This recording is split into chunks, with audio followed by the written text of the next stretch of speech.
I prossimi 5 anni di Sestri Levante è il tema del Direttamente Su di questa sera. Un saluto a tutti dagli studi di Telepace, dove andremo a vedere quali saranno i prossimi anni della giunta di Valentina Ghio, che è stata riconfermata sindaco di Sestri Levante alle ultime elezioni amministrative, ed è qui con noi. La saluto. Buonasera Valentina Ghio.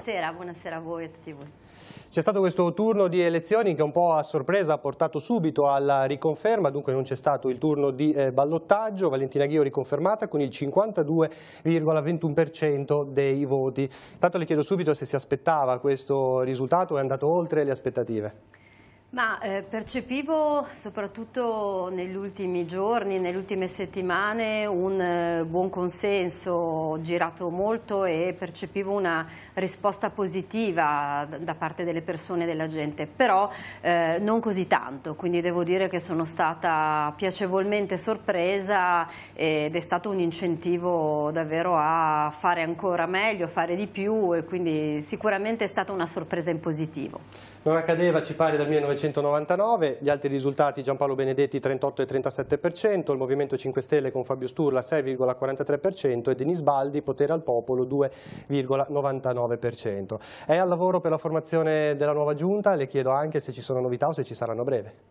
Sì, sono al lavoro, sono proprio le ultime ore e domani mattina molto probabilmente presenterò pubblicamente la nuova giunta, così che poi la macchina amministrativa sarà a pieno regime e potremo davvero iniziare a svolgere questo impegnativo programma per i prossimi 5 anni. Bene, allora entriamo nel vivo della trasmissione. Come di consueto il sindaco dialogherà con i principali rappresentanti della società civile del comune di Sestri Levante. Iniziamo con i primi ospiti che saluto: Omar Di Tullio, segretario FIMI-CISL del Tigullio, e Diego Baldi, segretario della FIOM CGIL del Tigullio. Poi abbiamo Raffaele Loiacono, presidente del forum delle associazioni familiari del Tigullio, del territorio, Ainino Cabona, che rappresenta il comitato Santa Margherita di Fossalupara per la salvaguardia del territorio, e Marilena Burzoni, presidente del CIV I Caruggi di Sestri Levante, ed è anche all'interno del direttivo di Ascom. Con tutti loro dunque vedremo i temi principali e anche quali sono, insomma, i progetti, le idee per questo quinquennio. Iniziamo dalla famiglia, un tema anche caro all'emittente, e ne parliamo con Raffaele Loiacono del Forum delle Famiglie. Iniziamo subito quindi così da alcuni temi e anche quali domande rivolgere al sindaco. Prima della domanda, un in bocca al lupo, tanti auguri per il lavoro. Ma io mi riferisco alle dichiarazioni da lei fatte a Teleradio Pace in occasione, direi, della campagna elettorale, dove venivate come candidati richiesti di esporre il vostro programma elettorale. E ho 3 domande di carattere generale da porle. Comincio dalla prima, che è quella cardine che determina l'esistenza del forum delle associazioni familiari. La dozzina di associazioni del forum che l'hanno ascoltata con molta attenzione le pongono questa domanda: la famiglia dalla sua giunta è considerata una risorsa vitale per Sestri, come giustamente lo devono essere il turismo, il commercio e il lavoro? Sentiamo subito il sindaco. Ma sicuramente la risposta è sì. L'attenzione del Comune di Sestri alle politiche sociali, in cui rientrano anche e sono protagoniste le politiche familiari, è stata forte in questi 5 anni. Abbiamo mantenuto 17 milioni di euro di investimento su questo tema e dovrà proseguire. In particolare, in modo specifico sulla famiglia, abbiamo pensato di avviare uno strumento nuovo che abbiamo chiamato Family Card e che dovrà essere progettato e costruito anche modulandolo su altre esperienze amministrative di altre realtà, che consenta di mettere a sistema tutta una serie di misure a sostegno delle famiglie con figli, che quindi hanno bisogno di supporti per le attività scolastiche, per le attività di inserimento sociale e su altre questioni. Quindi questo sarà sicuramente uno dei primi obiettivi su cui io direttamente, ma anche chi poi gestirà la delega dei servizi sociali, si metterà al lavoro finalizzato proprio a sostenere la famiglia. Lo Diacono, c'è una seconda domanda? Sì, faccio la seconda domanda preannunciando al Sindaco che sulla Family Card le porrò una domanda specifica. La seconda domanda è questa: è sotto gli occhi di tutti che c'è in Italia, in Europa in particolare, una crisi valoriale e culturale della famiglia che genera poi il disagio giovanile. E allora la domanda è: avete idee, progetti per studiare questo fenomeno e vedere al limite, con l'aiuto di tutti noi, come affrontarlo? Questo è sicuramente un tema fondamentale, lo dico da sindaco, lo dico da madre di 2 figli preadolescenti, in cui il sindaco, l'amministrazione comunale deve avere un ruolo, ovviamente non totalizzante, perché è un tema che implica diversi soggetti sociali e insomma è veramente complesso. Io credo che i passi da fare siano necessari e alcuni che voglio mettere in evidenza sono questi. Innanzitutto lavorare sempre di più perché i servizi siano proprio da supporto al sostegno della famiglia nell'esercizio delle sue funzioni genitoriali, delle sue funzioni di soggetto primario della società dove si sviluppano e crescono i figli. E quindi aiutarli in modo, ad esempio, da consentire ai figli di mantenere la frequenza scolastica, fare azioni di prevenzione dell'abbandono scolastico, questo è un elemento fondamentale. Lavorare ancora di più con i centri giovani, ne abbiamo uno pubblico comunale, ma sul territorio ce ne sono diversi, promossi dagli oratori, dalle parrocchie, con cui già abbiamo una rete di collaborazione e che va ancora rafforzata proprio per tenere insieme il tessuto sociale.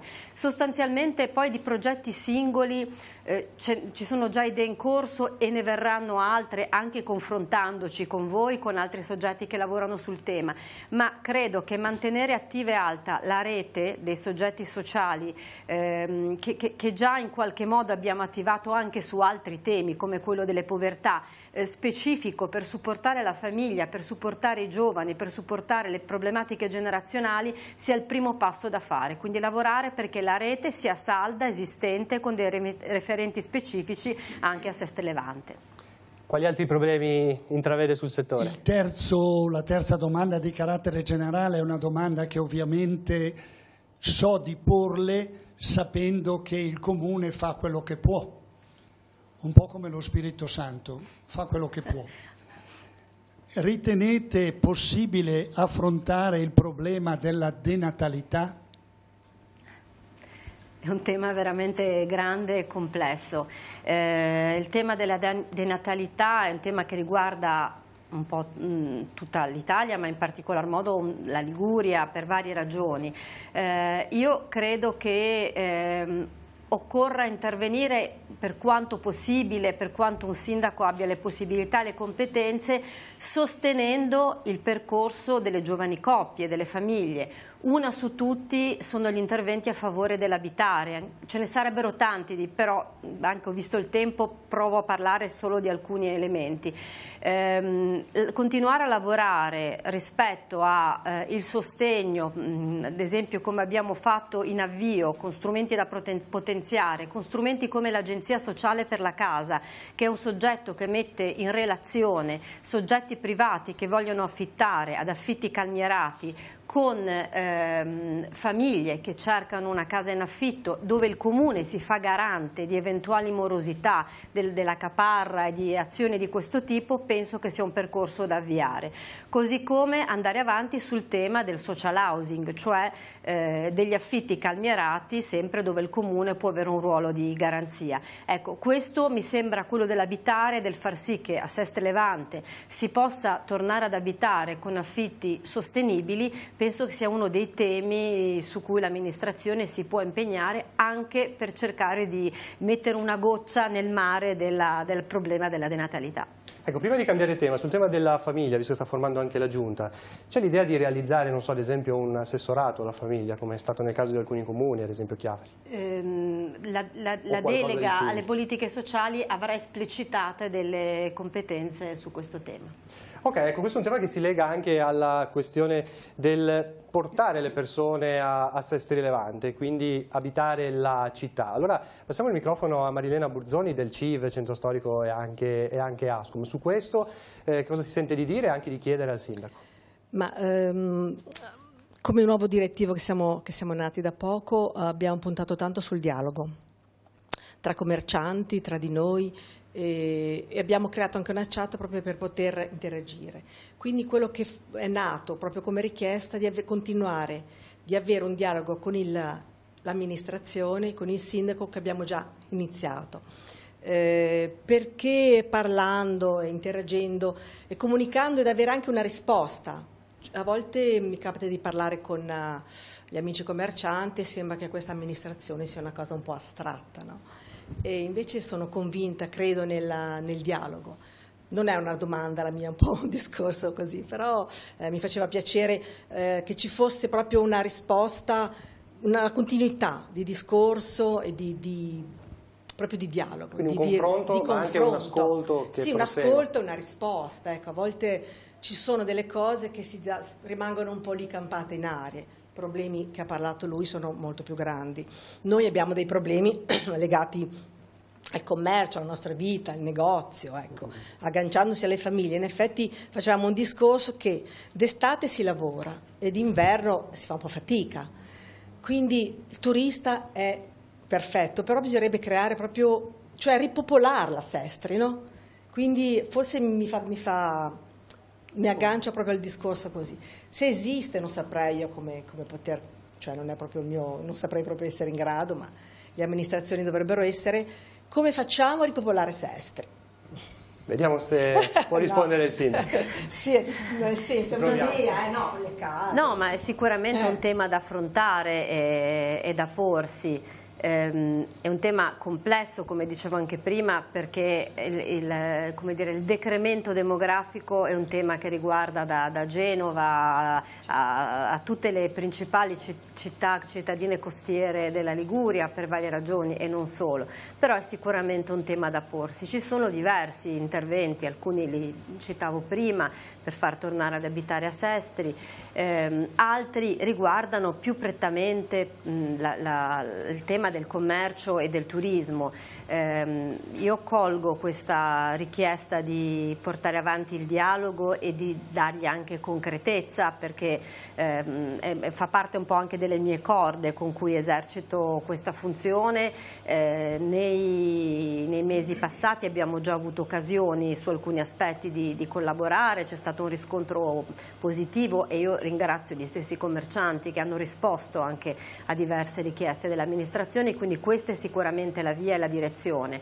Credo che il modello che è stato applicato più sul turismo in generale, che è stato quello della conferenza del turismo, che ha deciso insieme in questi anni tanti aspetti, possa essere anche riportato in modo più specifico alle tematiche del commercio, quindi creando anche dei momenti anche più snelli dove poter porre le questioni più stringenti, anche pratiche, anche da risolvere rapidamente, da mettere sul tavolo. C'è tutto poi un lavoro da fare insieme, io credo, in cui l'amministrazione può porsi come elemento che tiene un po' le fila, che è quello del lavoro sulla destagionalizzazione, che vuol dire tante cose, vuol dire destagionalizzare gli eventi, vuol dire creare delle infrastrutture che possano portare persone anche nei mesi meno gettonati dal mare, dalla presenza del mare e dalla balneabilità. Vuol dire tutta una serie di elementi che credo siano i primi progetti su cui metterci intorno a un tavolo da decidere assieme e da sviluppare. Cambiamo tema, adesso passiamo ai rappresentanti sindacali per quello che riguarda quindi il mondo del lavoro, in questo senso la Fincantieri, che è un presidio importante per la città. Con Omar Di Tullio. Cominciamo a vedere intanto quali sono le prime richieste da fare alla nuova amministrazione. Tanto buonasera Sindaco. E dunque ovviamente noi non vogliamo dare delle responsabilità al sindaco di una cittadina che comunque ovviamente è caratterizzata da una serie di problematiche che abbiamo sentito sono certamente importanti e sono dirimenti, ma le questioni del lavoro, le questioni di Fincantieri spesso sono competenze che non si possono far carico ovviamente al sindaco. Il sindaco è stato con noi presente anche nella battaglia del mantenimento del cantiere insieme agli altri sindaci del comprensorio. È stata una battaglia vincente, il cantiere è rimasto aperto. Ricordo che il cantiere dà lavoro a circa 750 lavoratori, più tutto l'indotto che comunque è prezioso ma andrebbe migliorato per il nostro territorio, sono circa altri 800-900 lavoratori.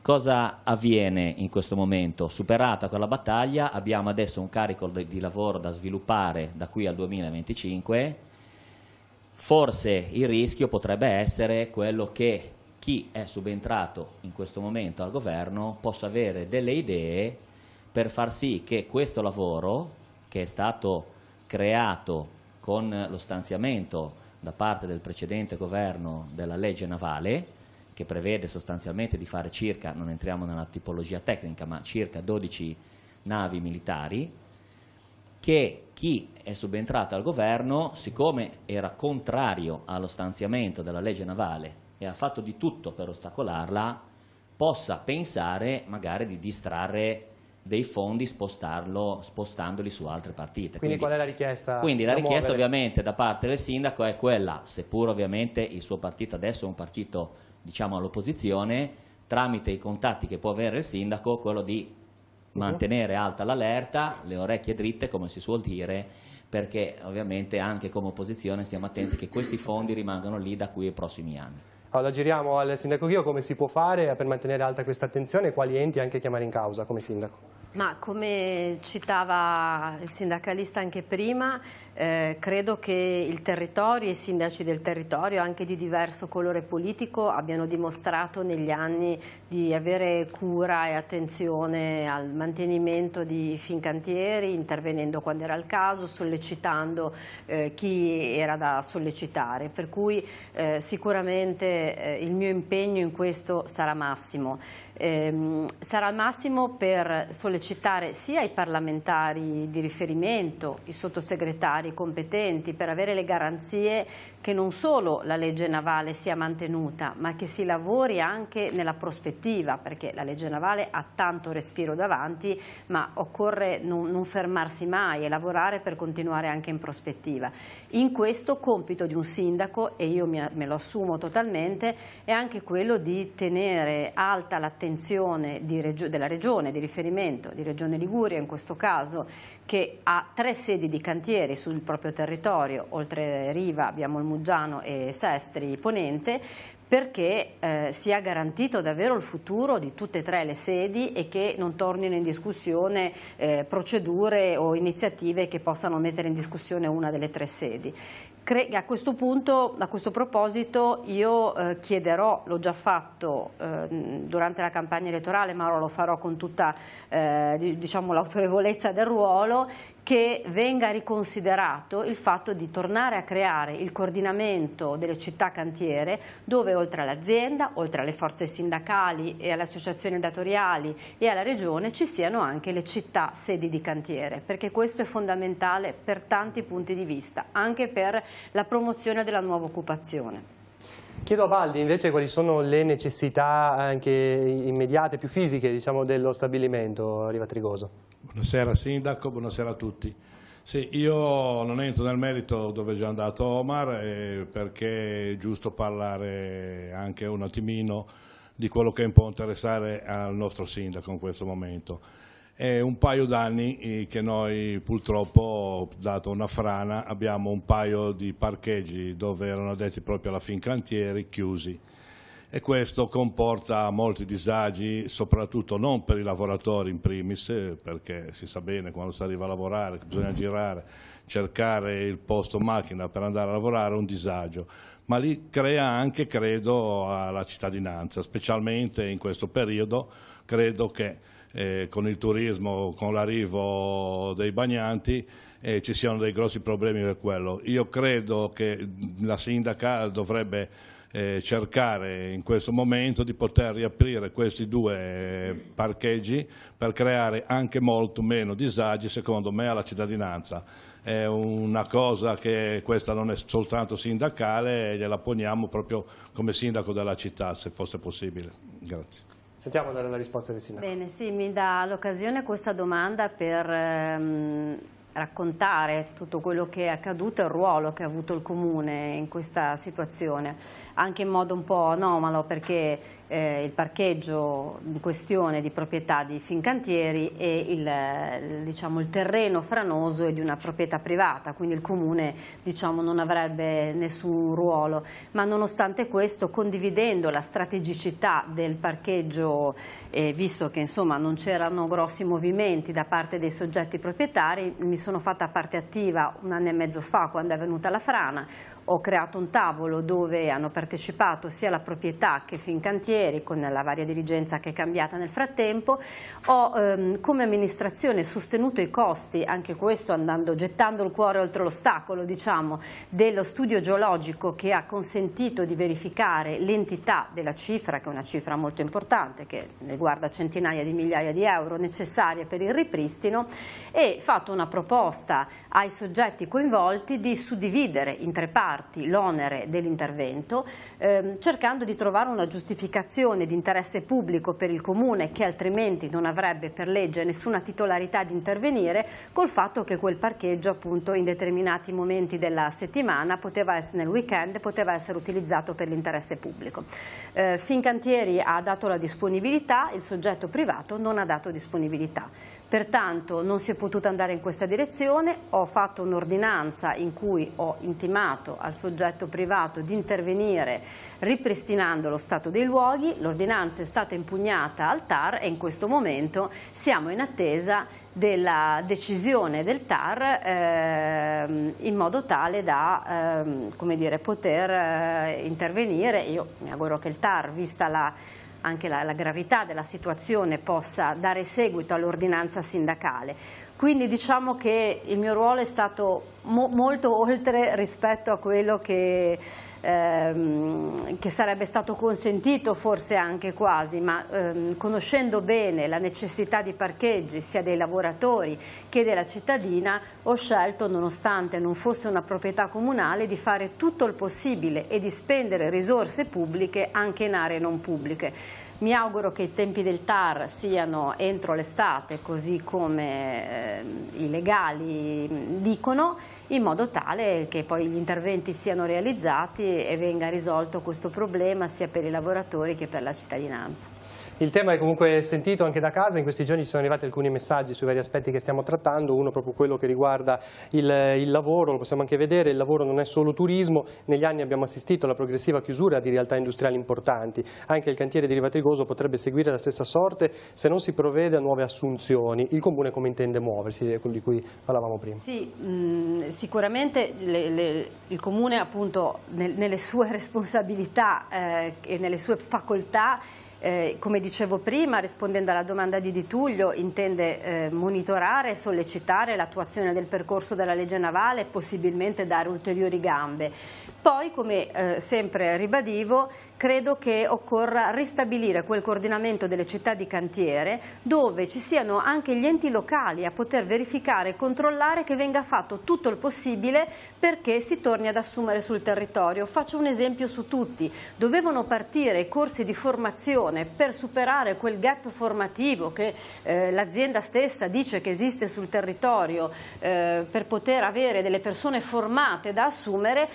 La Regione farà partire i corsi in questione alla Spezia e a Genova, ma non nel Tigullio, nonostante ci siano enti di formazione che hanno tutte le carte in regola per poterlo fare. Se ci fosse un coordinamento delle città di cantiere, oltre che a sollecitare, a scrivere alla Regione, a dirlo sui giornali, a dirlo ai media come sto facendo, avrei modo di poter far sentire la mia voce in un organismo specifico. Per cui chiedo questo perché su questo sicuramente io darò battaglia e continuerò a sollecitare l'attuazione di questi interventi interventi che hanno delle ricadute positive sul nostro territorio.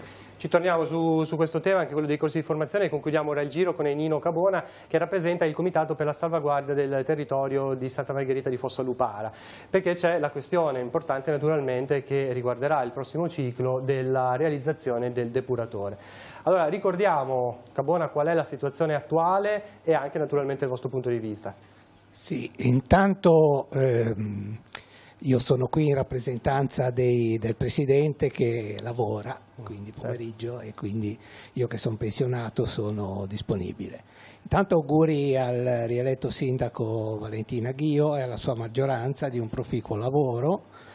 Purtroppo non è stato possibile confrontarci nel tempo della campagna elettorale perché il sindaco il rieletto non si è presentato all'incontro con gli altri sindaci e quindi non abbiamo potuto porre delle domande in quel momento. La situazione è questa: noi sono 1 anno e mezzo che stiamo lavorando su questo tema, abbiamo proposto insieme a 163 cittadini un ricorso al TAR sul depuratore legato ai problemi di convenienza, fondamentalmente farlo a Ramaia costa di più, legati a problemi ambientali della zona, che è una zona di pregio ambientale e di pregio agricolo, legati ai problemi della bonifica. Quindi queste sono un po' fondamentalmente le 3 questioni che abbiamo posto.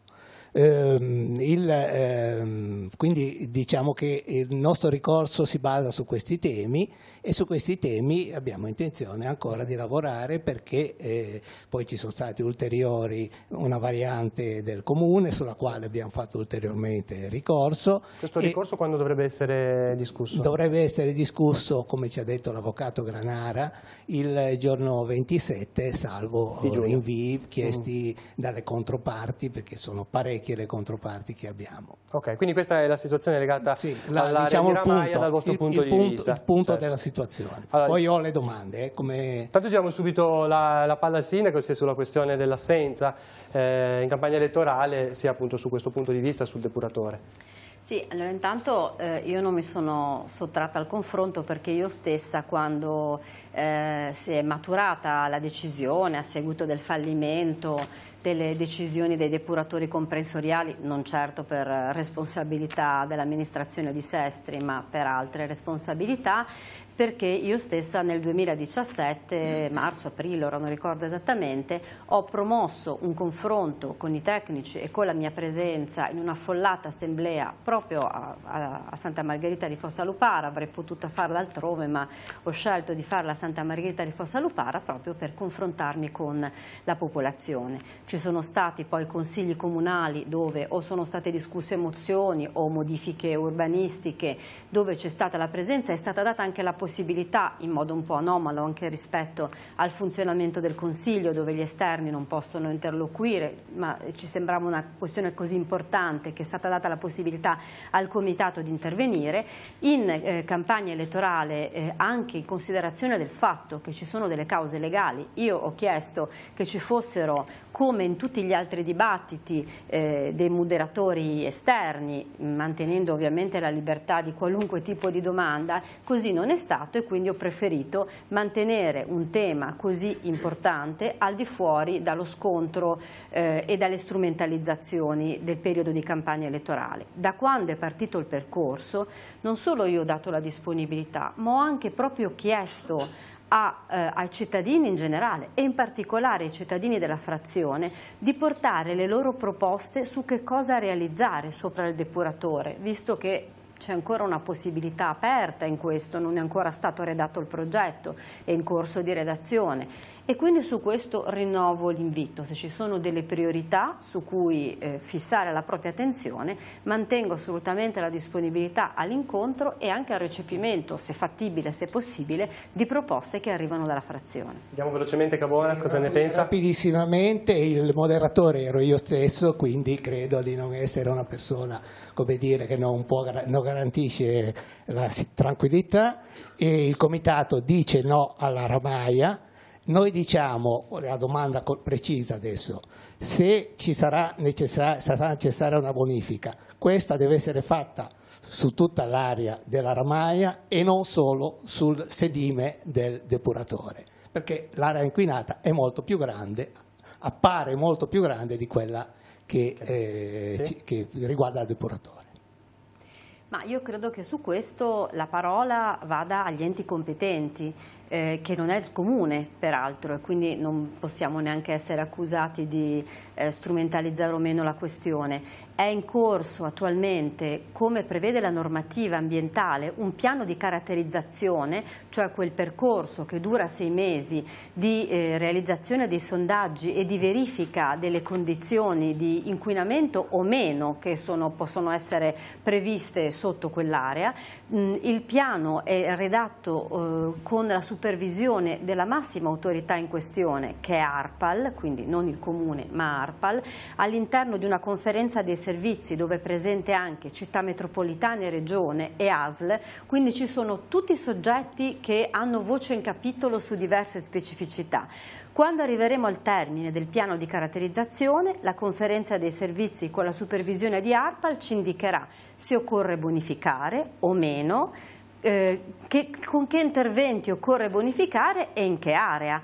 Poi ciascun ente e ciascun soggetto interessato potrà eventualmente porre delle controdeduzioni, ma il percorso è assolutamente monitorato, così come prevede la legge, e seguito da tutti gli enti necessari, di cui il Comune è una voce, ma non è neanche la voce determinante su questo aspetto di carattere ambientale. E concludo su questo punto dicendo che se il Comitato ritiene che l'area sia da bonificare, è sicuramente un'opportunità, perché altrimenti non ci sarebbero le risorse pubbliche per poter realizzare una bonifica nel caso in cui la bonifica sia necessaria, e questo è solamente ARPAL alla fine dell'indagine a poterlo dire. Bene, grazie. Allora, adesso facciamo un rapido giro conclusivo sui temi che abbiamo toccato, sugli aspetti che riguardano la città di Sestri Levante, perché dopo appunto avremo altri ospiti e parleremo quindi di altri temi legati alla città. Allora, con Burzoni del CIV e Ascom, questione pulizia della città e raccolta differenziata, che so che vi riguarda anche. Sì, su questo cosa per quanto riguarda la differenziata, che è in effetti un problema che viene svolto abbastanza bene, abbiamo notato noi come direttivo, anche parlando con gli amici commercianti, soprattutto in questo periodo di cui abbiamo i turisti, diciamo, no? Nel centro storico questi sacchettini messi sulla porta, ne abbiamo già un pochino accennato. Se si potesse creare una specie di bidone condominiale per il centro storico o per le vie del passeggio, nel senso, è veramente brutto da Pasqua che si vedono alcuni negozi sono aperti, quindi hanno il negozio aperto, hanno diciamo questa spazzatura che se si potesse in qualche modo levarla o creare, non lo so, cioè veramente si diceva appunto o raccolta in un modo diverso o distribuita a portata in un modo diverso. Io posso assicurare che se riusciamo a trovare un accordo cercherò di fare il possibile con gli amici commercianti perché venga distribuita e venga portata bene a posto. Ecco. Questa è sicuramente una parte interessante che raccoglie sicuramente il parere anche di molti residenti della città, Sindaco. Sì, in particolare questa questione riguarda le utenze commerciali, l'abbiamo già affrontato e condivido. Non è di semplicissima risoluzione, ma credo che sia uno dei primi temi su cui aprire un tavolo di lavoro, un momento di lavoro, nel momento in cui ci sarà anche il nuovo assessore all'ambiente, insieme al soggetto gestore, alla ditta che si occupa della raccolta e insieme alle categorie commerciali. L'obiettivo può essere proprio quello che diceva Marilena Burzoni, cioè trovare la sistemazione per far sì che il centro storico si doti anche dal punto di vista degli esercizi commerciali di un sistema analogo a quello che hanno i residenti, cioè un'isola dotata di chiave. Il punto è capire bene dove poterla collocare in modo che non diventi un luogo ricettacolo di abbandoni, perché poi ogni soluzione ha le sue controindicazioni da esaminare e da risolvere. Però mi sembra una via da percorrere, credo che per valutarla a pieno vada fatta attraverso un incontro congiunto con tutti i soggetti che si occupano della questione, e sicuramente sarà uno dei primi impegni che mi metto nel calendario di poter attuare. Ecco. Bene, lo segniamo in agenda. Allora passiamo al tema invece della famiglia, ancora con Raffaele Loiacono. Intanto possiamo vedere anche una domanda che si riallacciava anche a quello che Loiacono accennava prima, giunta da casa in questi giorni, che riguarda proprio la Family Card. La domanda è: che cosa prevede nel concreto? A mio avviso, oltre alle agevolazioni, seppur preziose, le famiglie per formarsi e avere figli hanno bisogno prima di tutto di lavoro stabile, almeno per uno dei due genitori, e agevolazioni fiscali per le famiglie numerose. Cosa ne pensa il sindaco? Vediamo velocemente poi. Allora, come concetto ne penso positivamente. La Family Card è uno dei punti, come dicevo prima, che abbiamo inserito nel programma, ma nel dettaglio è uno degli obiettivi che noi dobbiamo progettare. Ecco, è una delle idee della campagna elettorale su cui sicuramente metteremo delle risorse e metteremo delle azioni, cercheremo di radunare a sistema azioni che già facciamo per le famiglie e altri ne potenzieremo, ma è un percorso da progettare su cui anche in questo caso, appena ho la disponibilità dell'assessore alle politiche sociali e alla famiglia, cercheremo di lavorare per poi presentare un progetto e esporlo anche alle associazioni familiari e a quant'altro. Le tematiche che venivano poste dal cittadino che segnalava sono tematiche anche di rilievo extracomunale, perché la tematica del lavoro, insomma, è una tematica davvero complessa. L'amministrazione comunale, le amministrazioni comunali non sono in grado di trovare lavoro alle persone, questo va di per sé, nonostante riceviamo continuamente molti cittadini che hanno questo bisogno. Quello che possono fare, che dovrebbero fare a mio avviso, è di creare delle condizioni per cui occasioni di lavoro si stabilizzino e crescano sul territorio. Ad esempio il percorso avviato in questi anni, che io credo debba essere potenziato, del polo tecnologico, che ha portato un centinaio di occupati sul nostro territorio, è uno degli esempi concreti di quello che intendo per potenziare le occasioni di lavoro, e su questo occorre andare avanti. Sentiamo Loiacono su questo, così concludiamo anche questo aspetto. Io credo di ricordare che in passato, avendo avuto colloqui con l'attuale sindaco Valentina Ghio e parlando del fattore famiglia, ho trovato, direi, un interesse notevole. Allora noi del forum ci chiediamo: ma mentre il fattore famiglia applicato all'ISEE comunale, quindi ad alcuni servizi, asilo nido, trasporti, mensa, e qualcuno ci può mettere qualche altro servizio, direi affronta il problema in modo radicale, riconoscendo alle famiglie che hanno più di un figlio, 2, 3, 4 e addirittura in casa una persona non valida, una applicazione dell'ISEE che tiene conto di questi maggiori costi e quindi crea una sicurezza per il futuro, perché un'ISEE applicata diventa una norma del comune che voglio vedere il comune e l'amministrazione che viene dopo che la toglie.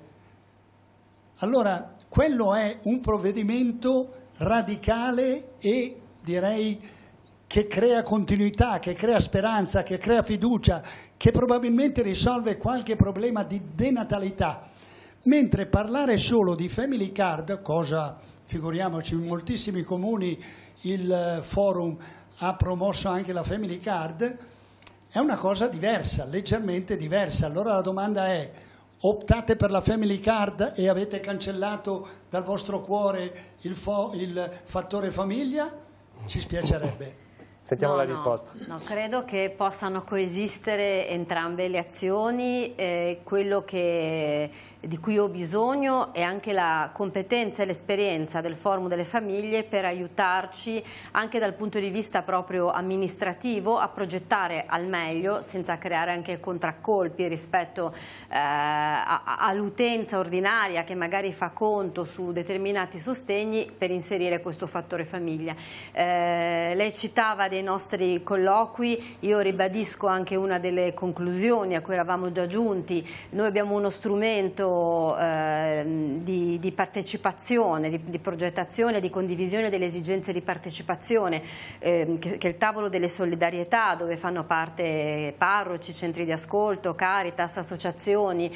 Ecco, l'obiettivo è anche quello di includere il forum delle famiglie, anzi già abbiamo fatto un passo in questo senso, con uno dei temi specifici da affrontare proprio questo, l'inserimento del fattore famiglia all'interno dei vari percorsi di contribuzione e quant'altro.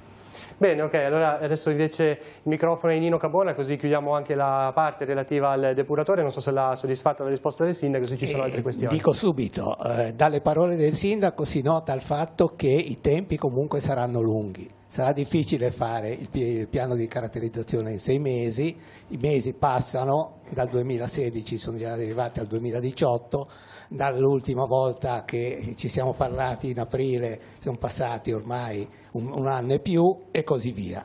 Tempi lunghi e incerti e posto sbagliato, il posto non poteva essere più sbagliato, come avevamo detto noi. La domanda è, dal degrado di Santa Margherita di Fossalupara, scarico della miniera di Libiola e di tutte le altre porcherie di Sestri, alla centrale, all'autostrada e ora al depuratore, che cosa si vuole fare per dare un futuro alla zona di Ramaia che non sia solo cemento e asfalto?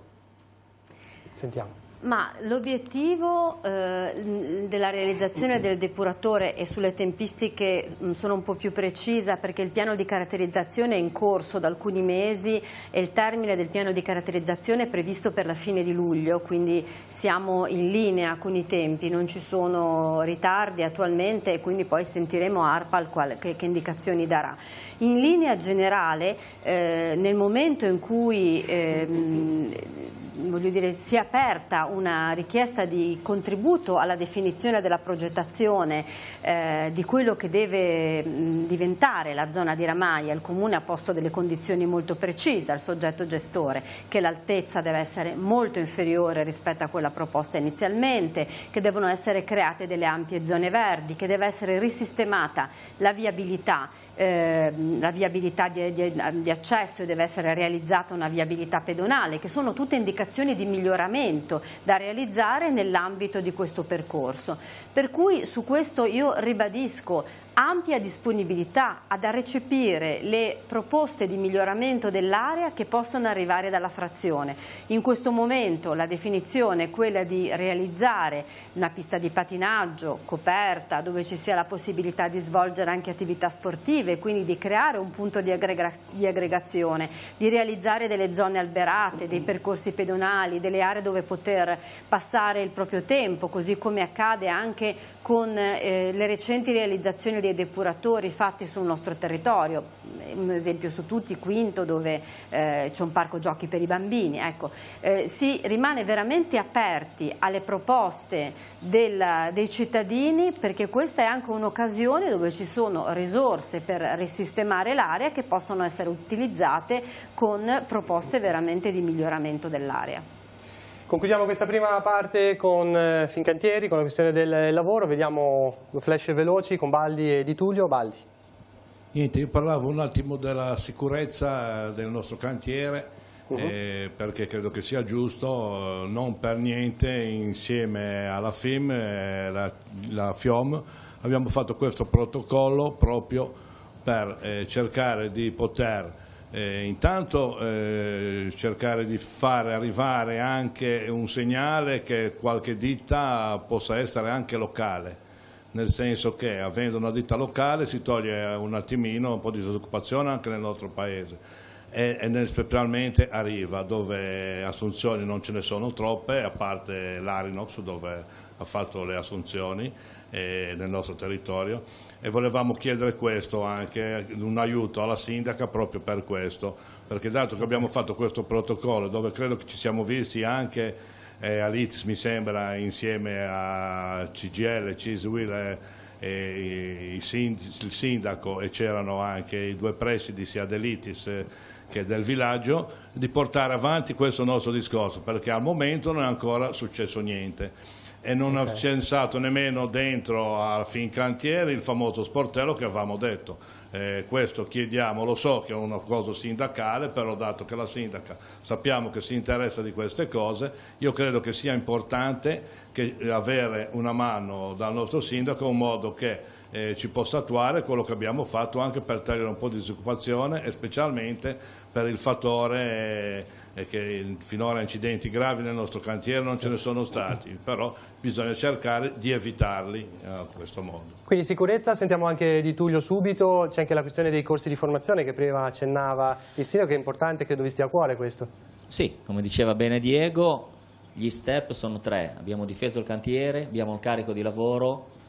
È opportuno che dopo che il 28 di febbraio è stato firmato in Regione un protocollo tra azienda, Regione e sindacati, si dia gambe a quel protocollo per fare dei corsi di formazione finalizzati all'ingresso nel cantiere di Riva Trigoso. Ovviamente la questione del coordinamento è un'iniziativa come iniziativa che sono state fatte anche in passato, però il problema è che non possiamo deciderlo noi, cioè i coordinamenti si fanno se si è tutti d'accordo. Quindi il tema secondo noi è un altro, cercare di dare gambe, come ha fatto Genova e ha fatto Spezia, a questi corsi per fare delle assunzioni all'interno del cantiere di Riva, come ha detto bene Diego, cosa che è stata fatta anche in Arinox ultimamente. Quindi sicurezza, corsi, abbiamo sentito la risposta del sindaco. Ma sulla sicurezza sono questioni prettamente aziendali. Sicuramente come sindaco posso farmi portavoce di cercare di mantenere tutte le prescrizioni possibili e anche di tenere attenzione al tema dell'integrazione dei lavoratori con il resto del territorio, che è un tema anche sentito, su cui sono già intervenuta altre volte. Sull'altro aspetto, su cui più direttamente invece posso interloquire con la Regione, che è il soggetto responsabile della formazione, ribadisco quello che ho detto prima. È anche un po' una vergogna, se posso usare una parola forte, però consentitemela, che dopo che sono stati promessi a Mare e Monti l'attivazione di uno sportello per l'inserimento lavorativo all'interno del cantiere e l'attivazione di corsi di formazione, arriviamo ad oggi dopo molti mesi dove non si sa più nulla, lo sportello non è stato attivato e non è partito un corso di formazione, e anzi, come dicevo prima, si sa che partono alla Spezia e a Genova lasciando il territorio del Tiguglio vuoto. Ecco, su questo francamente io credo che occorra avere delle risposte. Tutto quello che è stato promesso diversi mesi fa deve trovare un'attuazione, altrimenti devono essere date le spiegazioni ai territori sul perché non sono stati attuati questi interventi, perché sono fondamentali per riuscire a risollevare almeno in parte la questione occupazionale, per far sì che i ragazzi, le ragazze di Seste Levante, di Chiavari, di Casarza, della Val Petronio possano trovare una chance lavorativa. Lo scriverò alla Regione, lo scriverò al Presidente della Regione e chiedo veramente che gli enti locali abbiano più voce in capitolo in questo senso. Bene, allora con questo impegno chiudiamo questa prima parte di domande. Saluto così anche gli ospiti che sono intervenuti in questa prima parte, poi avremo appunto altri temi di cui discutere: Nino Cabona, Raffaele Loiacono, Marilena Burzoni, Diego Baldi e Omar Di Tullio. Noi ora andiamo a vedere invece la dichiarazione del principale sconfitto, diciamo, di queste elezioni, di cui si pensava appunto andare al ballottaggio, come dicevamo all'inizio, Giampaolo Benedetti, che ha ottenuto il 38 e il 37%, incontrato da Andrea Capitani proprio il giorno dopo lo spoglio. Si aspettava questo risultato, sperava nel ballottaggio? E ci aspettavamo tutti il ballottaggio, ma lo scarso risultato dei 5 Stelle ed un calo dei voti della Lega ci ha portato a questo successo dell'Aghio al primo turno. Inizia adesso un lavoro all'opposizione in Consiglio Comunale. Quali saranno subito i temi che porterete all'attenzione? Nell'interesse del mio elettorato sono i temi che abbiamo cavalcato e comunque cura del territorio, e cercheremo di far spendere il meno possibile ai cittadini per la depurazione. Ha sentito il nuovo sindaco di Seste Levante, che cosa vi siete detti? Le ho fatto le mie congratulazioni e le ho garantito un'opposizione serena, senza eccessi. Rieccoci in studio per la seconda parte del programma. Abbiamo nuovi ospiti per parlare di altri temi che riguardano la città di Sestri Levante. Li saluto, sono Lucia Merione del gruppo Tassano Servizi Territoriali, benvenuta. Poi Enrico Castagnone, coordinatore Confesercenti del Tigullio, buonasera. Maurizio Anselmo, che è il presidente degli albergatori di Sesti Levante, e Alessandro Riccomini del CNA Balneatori Liguria, anche titolare dei Bagni Liguria Sesti Levante e credo sia anche nel direttivo di Liguria Together. Quindi abbiamo modo questa sera poi di parlare, insomma, di tanti temi che riguardano il turismo, la destagionalizzazione e così via. Iniziamo proprio da Castagnone, come Confesercenti. Quali sono i bisogni, tanto ricordiamo che c'è anche lo sportello Confesercenti a Sesti Levante, più attuali, insomma, per la città e per la quale porre una domanda appunto al sindaco? Buonasera a tutti. Direi che comunque il discorso Sesti Levante è un discorso per Confesercenti molto importante, perché sono 4 anni che lavoriamo in concerto con il sindaco Ghio, specialmente su quello che riguarda il turismo, quindi la conferenza sul turismo che ha dato degli ottimi frutti come la tassa di soggiorno e tantissime altre situazioni anche sulla gestione stessa degli introiti, che è la cosa poi più importante. Poi tutta una serie di motivazioni per le quali noi ci vediamo molto spesso, specialmente anche con la mia collaboratrice, la dottoressa Mazza, che portano avanti delle situazioni diverse dal punto di vista proprio turistico e commerciale, perché poi sono 2 linee che vanno parallele, ma una volta ogni tanto si devono anche incontrare, perché se no non andiamo da nessuna parte. E quali richieste fare per portare miglioramenti a questo? Allora, chiedevamo, come già abbiamo avuto modo di chiedere in passato, ma ribadiamo la cosa e su alcuni elementi siamo anche stati accontentati. Diciamo che una cosa importantissima sarebbe prima di tutto quella del credito alle aziende, che se l'amministrazione comunale potesse in un qualche modo agevolare tramite determinati canali l'accesso al credito alle aziende, nei tempi odierni sarebbe una cosa sicuramente valida, anche supportata dai vari delle associazioni di categoria, compresa la nostra chiaramente. Altra situazione è quella delle agevolazioni invece per quanto riguarda il settore commerciale nelle aree, non diciamo disagiate, diciamo nelle aree meno fortunate anche del comprensorio. Ecco, diciamo, se l'amministrazione potesse intervenire magari detassando o defiscalizzando determinate imposte che competono a lei chiaramente. Certo. Quindi queste qui sono 2 delle cose su cui vertono le nostre domande, che poi, le dico, in alcuni casi ne abbiamo già parlato, quindi non è una cosa nuova, e abbiamo trovato comunque un interlocutore attento, questo devo riconoscerlo. Ecco, su questa questione delle agevolazioni, volevo passare il microfono anche a Anselmo, certo, che penso riguardi un po' anche le strutture ricettive e quindi gli alberghi. In questo senso c'è anche una richiesta da parte vostra?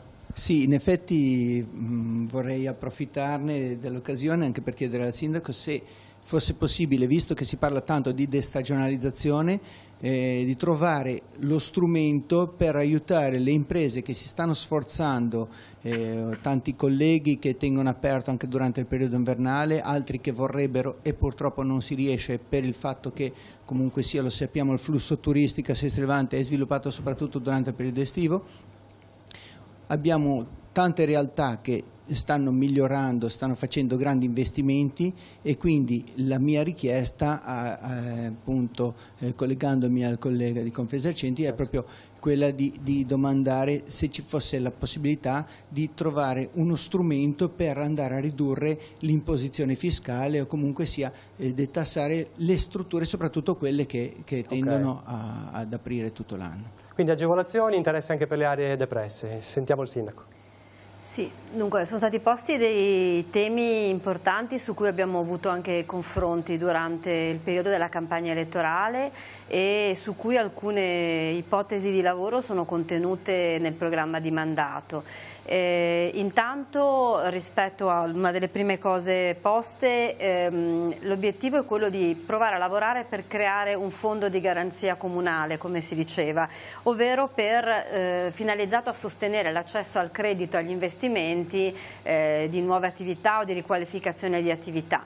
È un discorso da approfondire, ovviamente il Comune potrà stanziare una cifra e non la totalità della necessità di un territorio comunale, poi ci dovrà essere una procedura a bando per poter consentire a un numero di soggetti di accedere a questo strumento, però è uno strumento interessante perché con una cifra di una certa entità si riesce a decuplicare la possibilità di accesso al credito e quindi consentire anche ad un numero significativo di attività di poter accedere a questo strumento.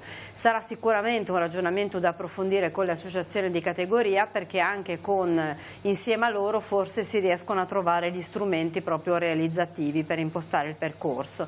Una delle proposte che abbiamo avviato nel programma elettorale è proprio quello di lavorare sulla creazione di alcune no tax area rivolte ad aree, non direi tanto depresse proprio per come è conformata a Seste Levante, ma che magari per varie ragioni hanno risentito più che altrove la crisi dei consumi generalizzata. Mi riferisco ad esempio a Viale Roma, mi riferisco a una parte di Via Nazionale, mi riferisco ad una parte di Riva, dove anche in questo caso creare dei fondi e mettere a bando, perché il Comune non potrà mai avere le risorse per rispondere a tutti i bisogni, però intanto avviare una procedura a bando per detassare delle imposte comunali o l'apertura di nuove attività, che è anche un modo per rivitalizzare le vie, quindi cercando di agevolare i fondi sfitti, o per sostenere chi vuole riorganizzare l'attività e quindi fare un intervento di risistemazione e di riorganizzazione.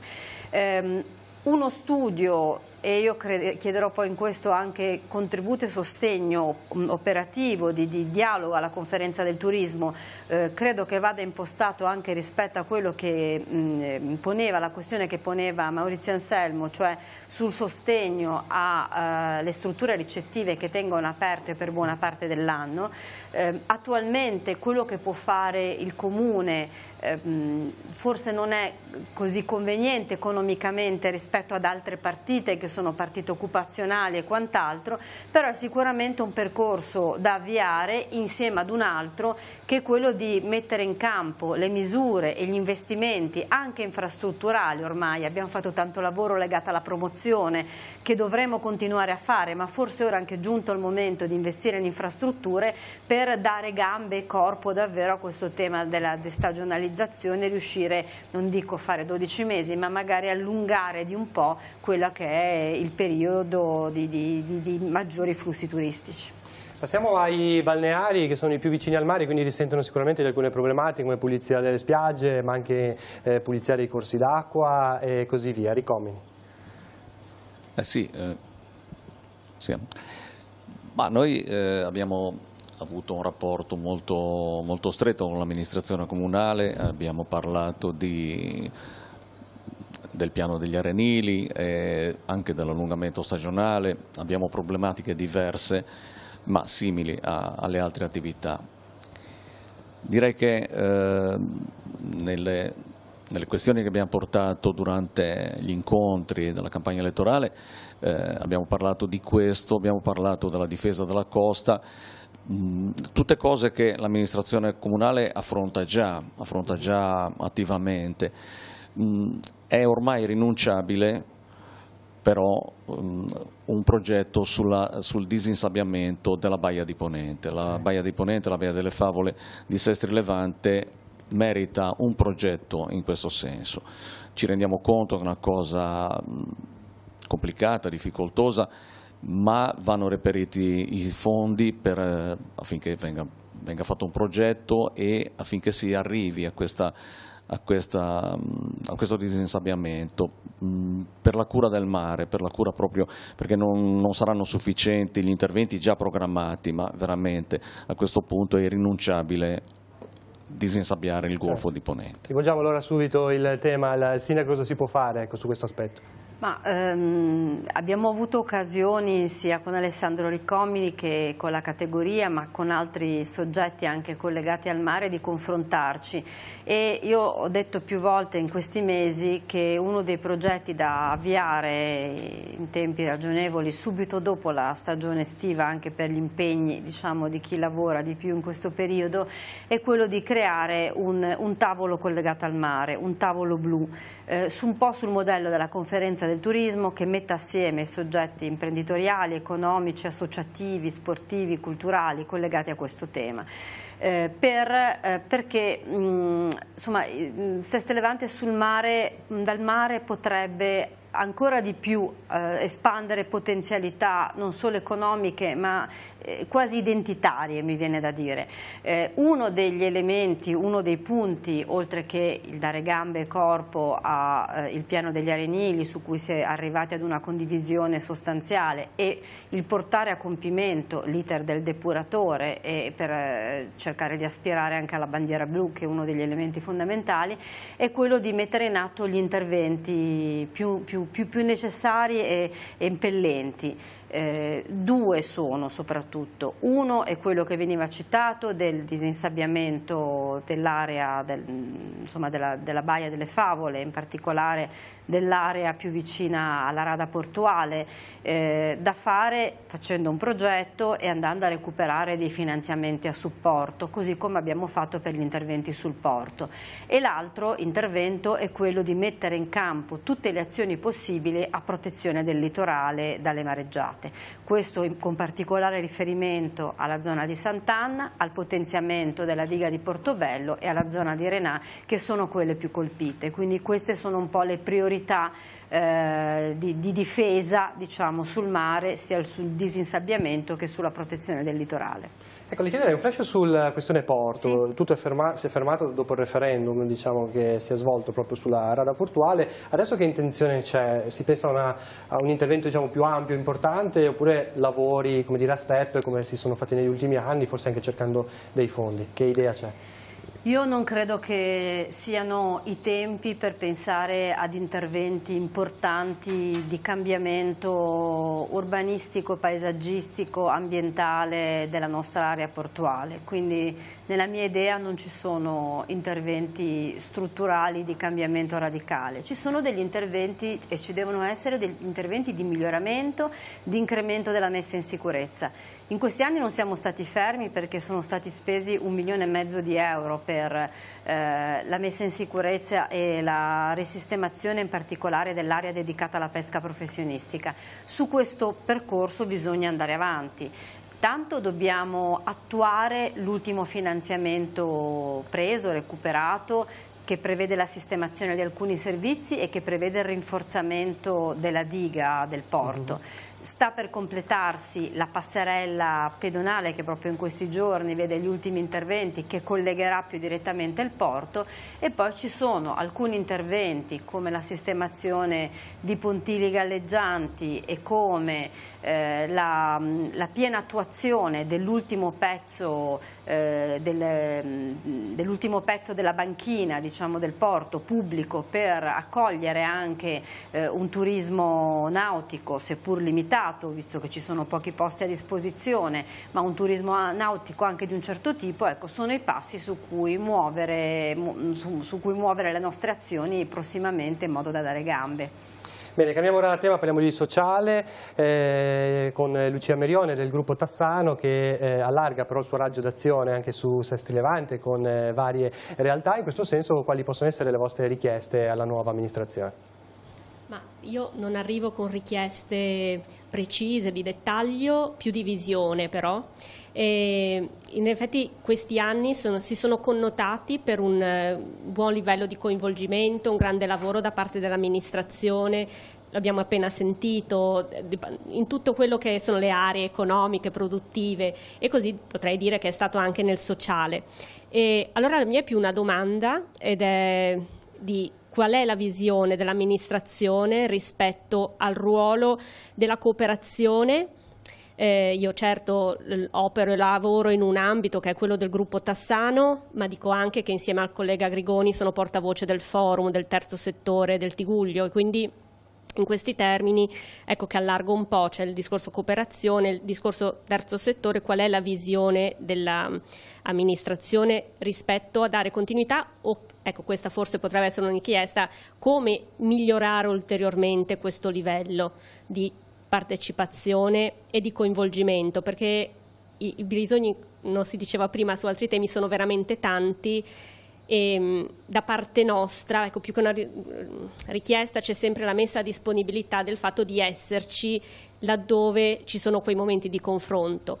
Una seconda domanda, ma che è molto affine, l'altro elemento è la partecipazione, no? La ricerca costante della partecipazione della popolazione. Anche in questi termini la mia richiesta è: qual è la visione rispetto al futuro, perché il lavoro è stato fatto tanto. Uno potrebbe dire no, abbiamo fatto abbastanza. Allora qual è invece la visione vostra per i prossimi 5 anni? Sindaco? Dunque, io credo che la cooperazione sociale abbia svolto in questi anni un ruolo che va molto al di là, almeno su questo territorio, ma mi sembra anche in altre realtà del nostro Paese, che va molto al di là dell'esecutore, anche del buon esecutore di servizi, ma ha svolto un ruolo di coprogettazione dei servizi, anche supplendo talvolta dei bisogni formativi, professionali delle pubbliche amministrazioni che per varie ragioni in determinati periodi storici possono accadere. Per cui credo che occorra andare avanti su questo aspetto e adattare questa impostazione ai tempi. Un'occasione, a mio avviso, del prossimo quinquennio, ma da far partire rapidamente, è la scelta di lavorare per la redazione del piano sociale di comunità, cioè di uno strumento che metta a sistema gli interventi sociali che abbiamo sul territorio per capire anche se le risorse disponibili sono utilizzate al meglio rispetto ai bisogni contemporanei, rispetto all'evoluzione dei bisogni. Seste Levante ha una tradizione di attenzione al sociale, occorre a mio avviso adesso provare ad affinare insieme il tiro, capire se l'impostazione data è un'impostazione che ha pari risorse, perché in questo momento è difficile pensare a nuove risorse se non andandole a cercare, anche questo è un obiettivo da svolgere, ma se con queste risorse riusciamo ad affinare meglio il percorso.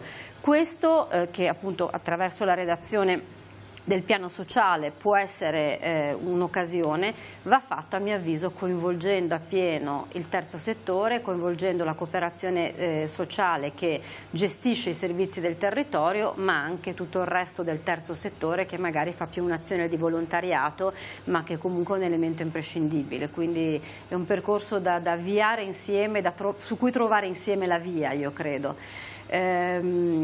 La seconda domanda era rispetto alla partecipazione.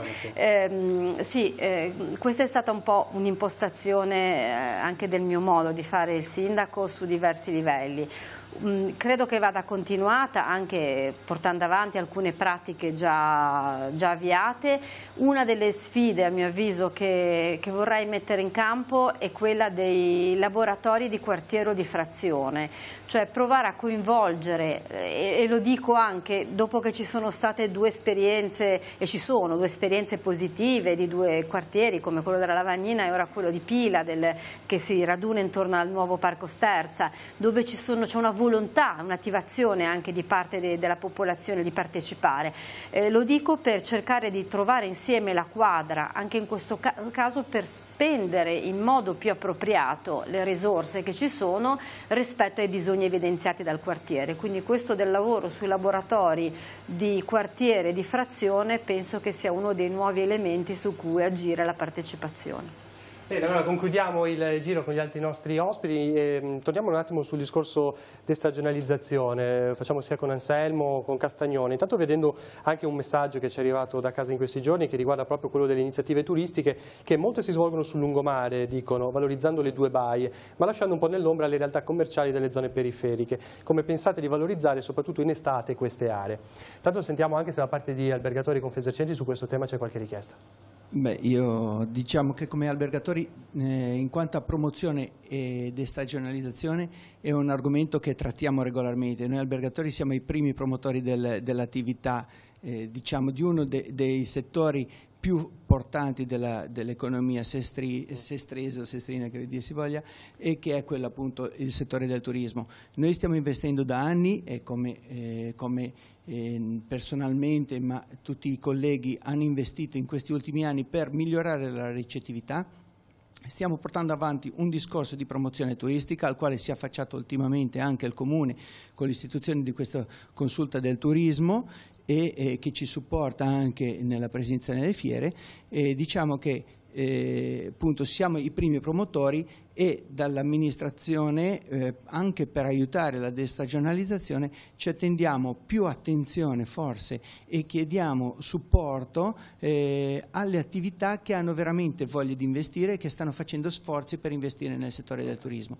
Oltre a quello anche attenzione a tutte quelle attività, a tutte quelle altri sistemi di ricettività che si sono sviluppati negli ultimi anni, che in certa maniera spesso arrivano a creare una concorrenza sleale, perché sappiamo in passato, diciamo che chi viene a Sestri Levante per avere un certo tipo di soggiorno si rivolge chiaramente all'albergatore, però ci sono tante altre realtà piccoline che si stanno affacciando e spesso non sono regolamentate nella maniera opportuna, quindi onde evitare concorrenza sleale che apporterebbe inevitabilmente, per tornare anche all'aspetto sociale, ad una riduzione del personale impiegato presso gli alberghi, chiediamo appunto una